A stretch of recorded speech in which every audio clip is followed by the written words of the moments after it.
It's the second time in a couple of months that this particular bank has been a hold-up target tucked away quietly near the Waratah Rugby Club. Just before 2 o'clock, a man, his identity concealed by a dark balaclava and an army-style camouflage pattern jacket, confronted staff with a sawn-off shotgun. Branch accountant John Stolman said, as well as his staff, several customers were also in the banking chamber at the time. Customers in the bank at the time? Yes, there were probably about 4 customers here, yes. And how did they take to it all?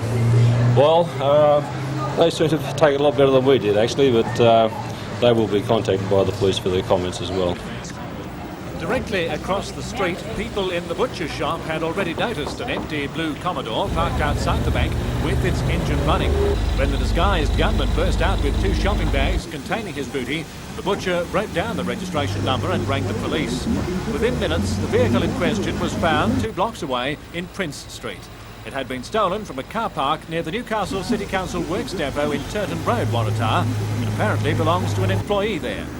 An employee of Waratah Engineering in Prince Street told police he'd seen the offender cross the railway line on foot. He got into a white sedan on the other side and drove away. In the Commodore, he'd left his outer clothing, but no fingerprints. Detectives have interviewed bank staff and bystanders hoping to get some lead, but have so far made little progress.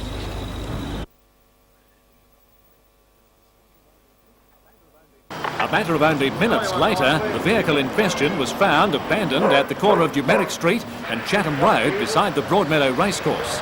Although registered to a company in Cremorne in Sydney, the car was stolen in the Newcastle area today. The back quarter pane window was broken. On the back seat, a pair of black tracksuit pants. Police suspect the offenders got into another vehicle and queried nearby residents, but have so far not come up with any leads. Officially, the gunman is described as early 20s, 1750mm tall, medium build, wearing a balaclava, blue jeans and a jumper. He left the bank carrying a sawn-off shotgun and a white money bag. They would not say how much money was taken, but it includes the proceeds of at least 2 teller's drawers.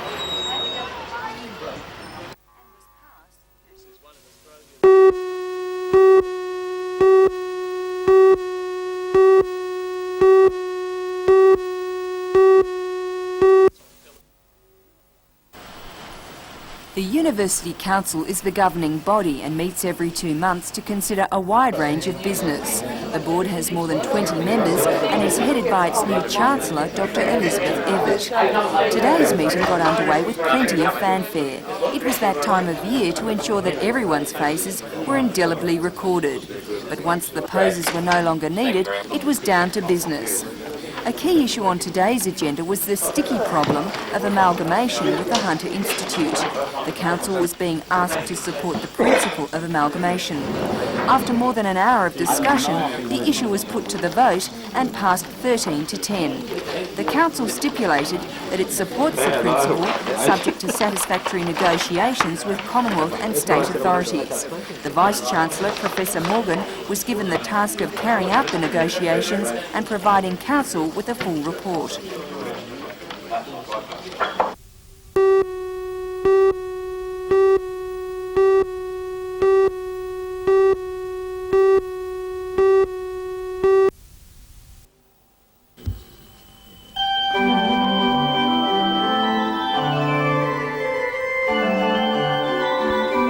Is the centrepiece of the Conservatorium's new performance hall. Although the official opening isn't until the end of next month, the hall itself is virtually complete. All the remaining work is behind the scenes as organ experts install 2,500 metal and wooden pipes. The $250,000 project represents a move away from contemporary technology back to the simplicity of 18th century craftsmanship. Organ maker Knud Smengi says Bach himself would feel at home at this keyboard. First of all, it has pure mechanical action. That means key action and stop action, where the other organs are controlled by electromagnets or pneumatic, which means air. And why this change back to, I suppose, a more simple style of production? I think it's because people are more and more aware that there are a bit more music than the romantic repertoire, and also the Baroque and early music was written for that sort of instrument. Conservatorium director and nationally recognised organist Michael Dudman will play at the inaugural performance on the 1st of August, but today he gave a hint of what's in store for music lovers.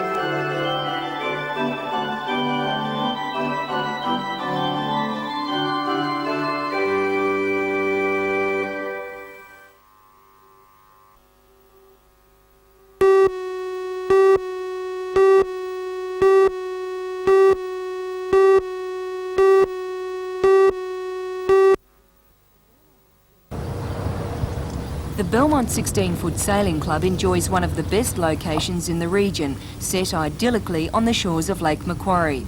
But in recent years it's found that its current building just can't cope with the volume of trade. The club's solution is for major extensions and renovations.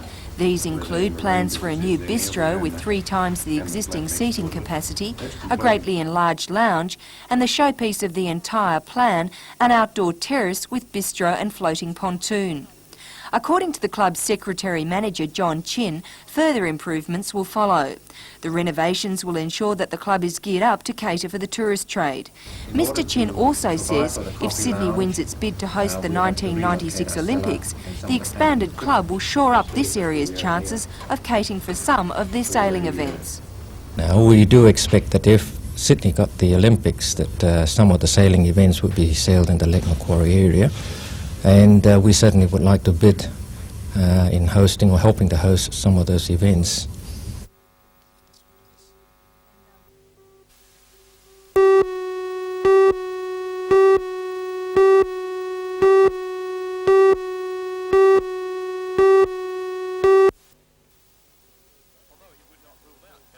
Catherine Hill Bay is something of a shrine for surfers.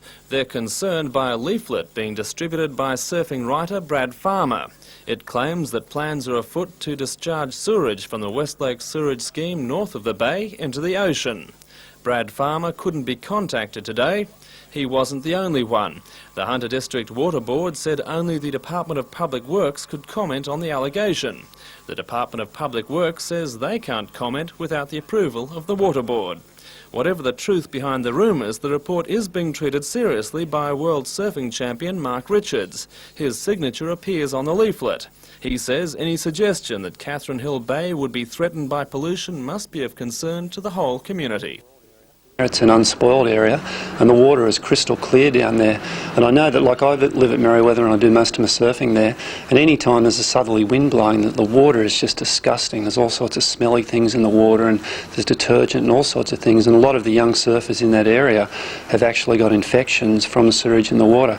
So it'd be a real shame to see a beautiful place like Catherine Hill Bay spoiled by a sewage outlet.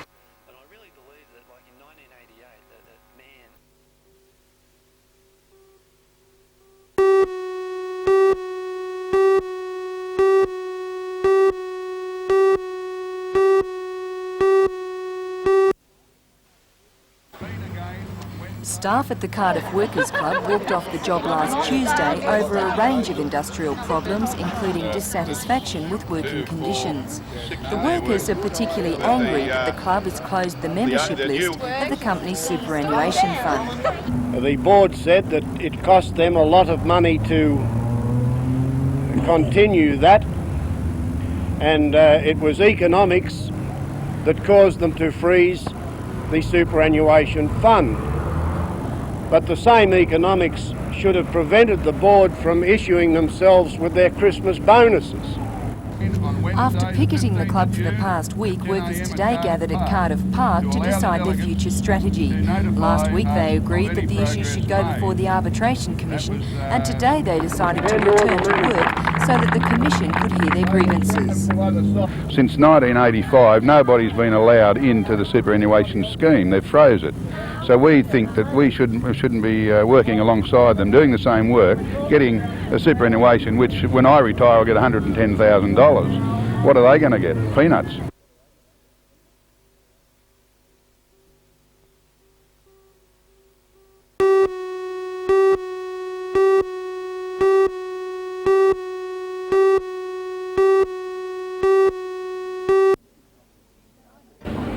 In In tonight's NBN News, state public servants in Newcastle threaten industrial action over the Premier's plans to cut jobs. 500 members today called for a reassessment by Nick Greiner during the next 2 weeks. Otherwise, rolling stoppages will begin. For all news, join us tonight at 6.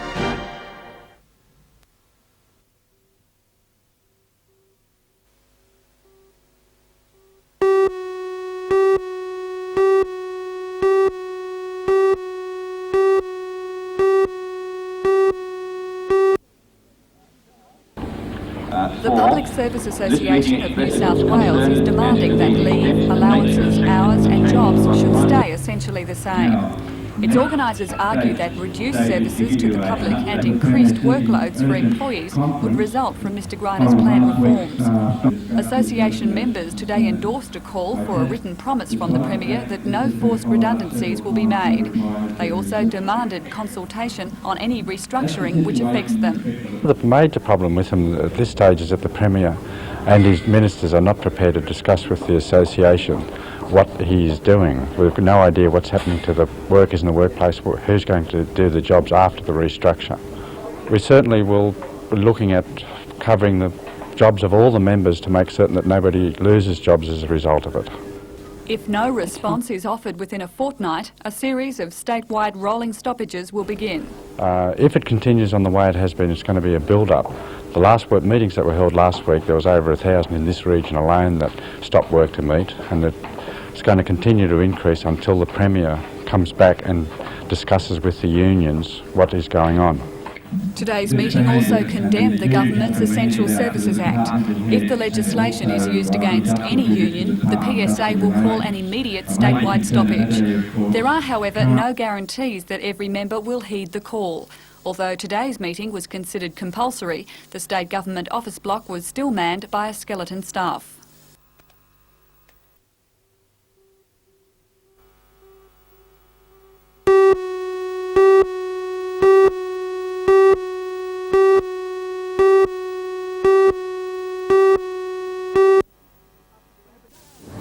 Up to 8,000 Electricity Commission workers are expected at a rally in Sydney next Thursday, following a similar protest last week, when angry workers broke down doors because Elcom management wouldn't meet them. The protest is over workers' compensation claims, and in particular claims for diseases caused by asbestos and other dust-related illnesses. A 24-hour strike to begin at midnight next Wednesday will involve 7 power stations and 8 transmission stations. They include several operations in the Hunter and on the Central Coast. Planned skeleton staffing levels means power blackouts aren't expected, but further industrial action may be discussed and could lead to load shedding and blackouts throughout the state, unless meetings can be arranged with Elcom, the State Labor Council and unions. The Labor Council has endorsed next week's rally. Elcom acknowledges 11 claims from people affected by asbestosis, but the Federated Engine Drivers and Firemen's Association says it knows of up to 65 sufferers in New South Wales. Elcom has already met rank-and-file employees at power stations in the Hunter and on the Central Coast. However, the FED and FA says Elcom is bypassing the workers' unions and talking directly to employees to try and hoodwink them. FED and FA spokesman Colin Lynch says the Labor Council can prove workers are dying from asbestos-related diseases, while employees haven't got the facts before them. Elcom says it won't talk with the Labor Council as asbestosis affects the workers, not the Labor Council.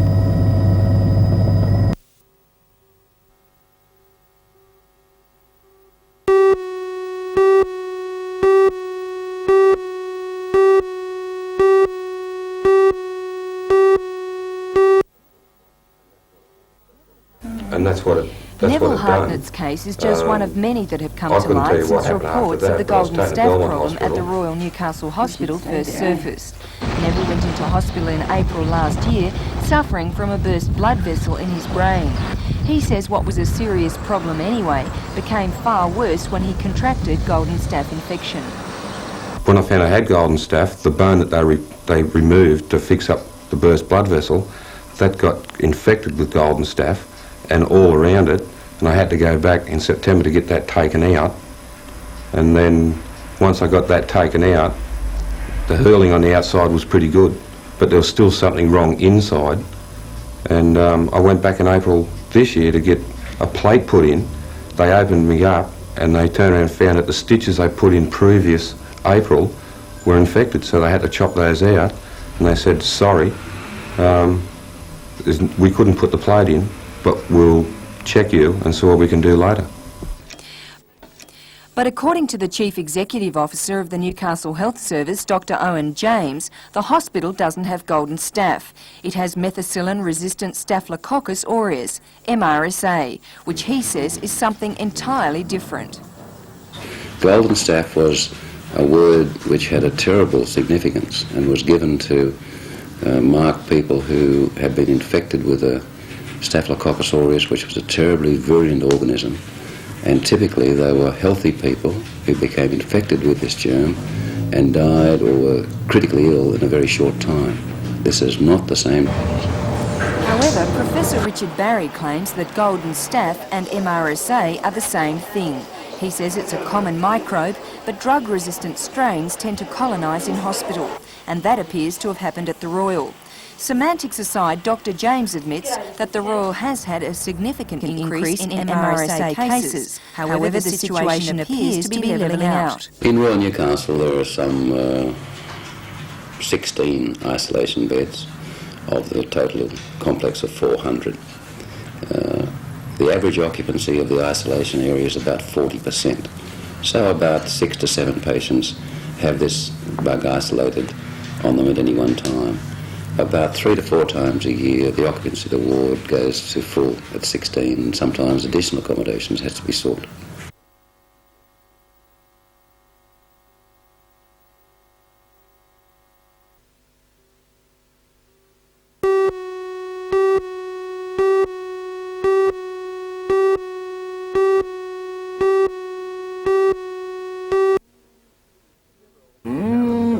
Several harsh seasons seriously depleted feed on many New South Wales properties, forcing most growers to reduce their herds and flocks. Autumn rains dramatically broke that long-running dry spell, causing minor flooding, but also filling dams and rivers and ensuring prolific winter feed. Farmers are taking advantage of the brighter outlook to increase their herd and flock numbers, and are selling fewer for slaughter, an action which, on a statewide scale, spells bad news for butchers and consumers. Well, unfortunately, because they want to keep it and we want to have it, there's a bit of a problem with the supply. There's not a lot of cattle there to be had, and because of that, the price is very high. How serious Michael Maskey is Vice President of the Northern Branch of the Meat and Allied Traders Federation and General Manager of Maskey's Meats. He says this happens at the end of every drought, but has a far greater impact on butchers than the public. If we put our prices up, the man down the road decides he's going to put on 6 really good specials and he takes my business away, and vice versa. So really we keep each other very honest, and I guess at the moment all we're prepared to do is just break even. So it's going to be a pretty hard time for butchers then, more than the public? Much harder for the butchers than what it is for the public. I don't think that it's going to be a huge problem for the public at this stage. Although wholesale carcass prices are already up 15%, Mr Maskey says shop prices will rise by only around 7% and estimates the increases will last several months. However, he says pork should escape the price hikes, as pig producers are able to fare better with dry conditions than beef and sheep farmers. Mr Maskey says it is highly unlikely that any cuts will actually be unavailable, as the higher prices have also cut back export demand, leaving more for domestic consumption.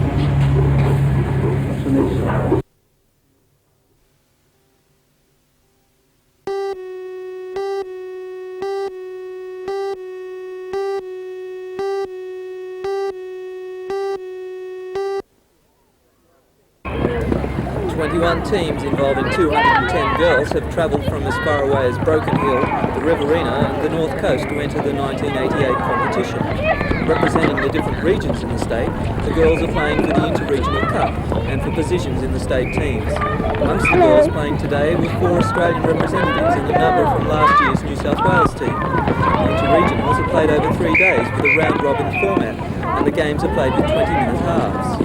Last year, the Hunter team was victorious in the secondary division, and Metropolitan West won the primary division. This year, organisers say the Sydney Metropolitan teams will be hard to beat, but after the first day's play, Hunter is leading Metropolitan East in the primary section. In the secondary division, Metropolitan North is leading Metropolitan West.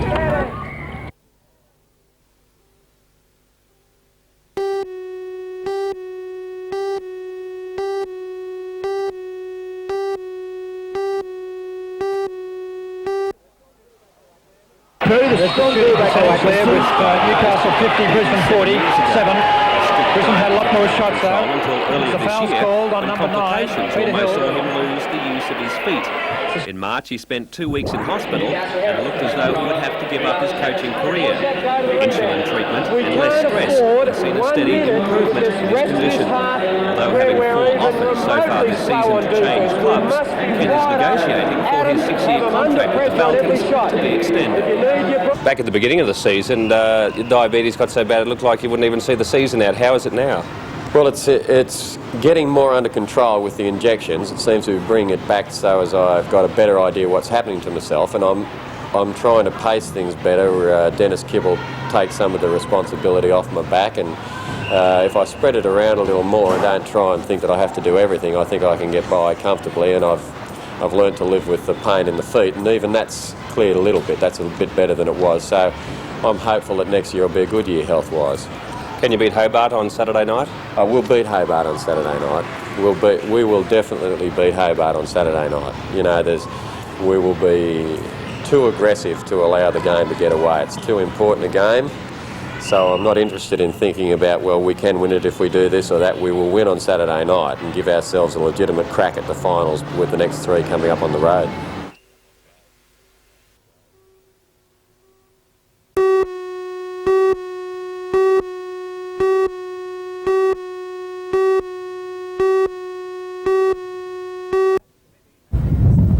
That committee has just begun taking public submissions on issues relating to the port and will advise the Minister, Mr Baird, and a consultant engaged by the government on its findings. So strong is the union opposition to the review that today's meeting further resolved that no union shall make a submission. In fact, a small committee is to be established to prepare a submission to the Transport Minister, arguing the case for one state authority administering all ports, the Maritime Services Board. But since the review committee is looking at all aspects of port operation and is not necessarily studying only autonomous control, why has the union movement come out so quickly and so strongly? Trades Hall Secretary Peter Barrick.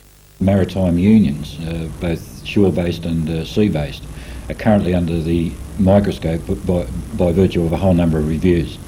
The end result of some of those reviews has been substantial losses of jobs within the industry. As such, they see this review an extension of that, rightly or wrongly, and are calling a halt. What they're saying is that they're no longer going to participate in committees of review that at the end of the day are recommending erosion of jobs. The review committee in Newcastle is headed by former Steelworks General Manager John Risby, who says he's surprised by the union's approach. I'm a bit surprised that they've had a meeting so quickly, and I'm just taken aback really that any decision has been taken so quickly, because one way or another the outcome of this overall review will mean more efficiency in the Port of Newcastle, and that should mean more jobs. The Waterfront Union's call for centralised control of ports will be put to a Labour Council meeting on Monday, at which it's expected a decision will be made to withdraw the Newcastle Trades Hall's representation from the local review committee.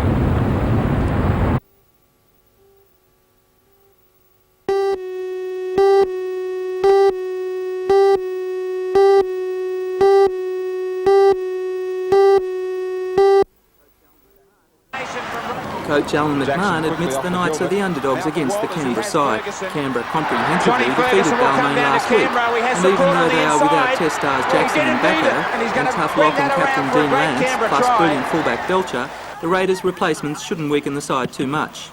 Mal Meninga is back after a long layoff with an arm injury, and he should be keen to prove he still has what it takes to play top-class rugby league. Ivan Henjak is captaining the Raiders, and after the controversy of his legal battles with the Newcastle side, he should be facing a bigger battle on the field. Newcastle haven't been playing very well over the last couple of weeks, and Canberra in hot form. How do you think we can beat them? Well, fortunately the Australian side's come around, and that's nullified a few of their players, and they're pretty very good footballers, and they take a lot of replacements. But certainly when you look at that, you also look at the inclusion of Malmaninga, so they lose some and gain some. So it will be a hard game. They are in top form, and hopefully we might be able to do something about it. Kiwi centre Tony Kemp is the only knight in doubt for the game, as he is playing in a trial match for the New Zealand team in Auckland tomorrow night. Newcastle officials are hoping he will be fit enough to fly back on Sunday.